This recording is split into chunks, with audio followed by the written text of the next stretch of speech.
Jadi syubhat ini termasuk hukum yang ketiga, bukan masuk ke dalam haram gitu ya.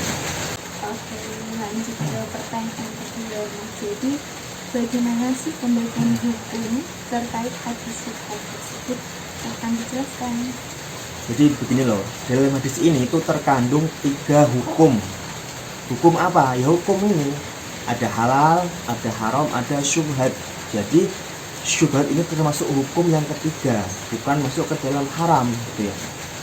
Di sini dijelaskan secara jelas, Nabi menerangkan bahwa suatu perkara itu ada 3 jenisnya, yaitu halal, haram, dan syubhat. Yang halal jelas karena memang berdasarkan dalil-dalil yang menunjukkan bahwa perkara ini benar-benar halal dan sulit dibantah kehalalannya, seperti makan, minum, berjalan, tidur, dan sebagainya.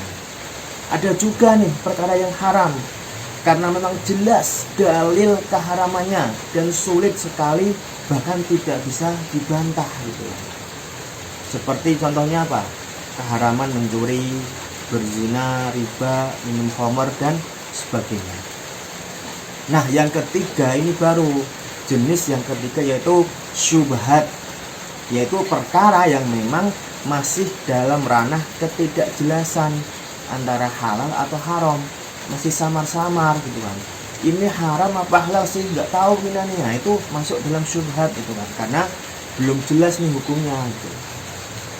Tidak bisa dikatakan halal karena berbau haram, namun tidak bisa juga disebut haram karena ketidakjelasan atau tidak ditemukan dalil pengharamannya.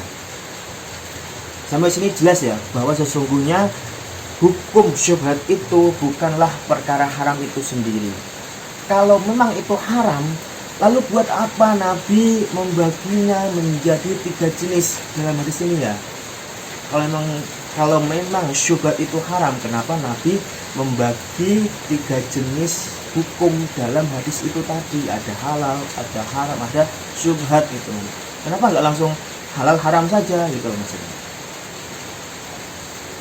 Kenapa Nabi tidak langsung mengatakan bahwa syubhat itu bagian dari haram misalkan?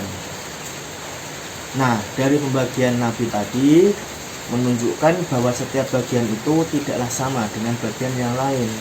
Pembagian itu mengindikasikan perbedaan masing-masing bagian. Jadi halal ada sendiri, haram sendiri, syubhat juga sendiri.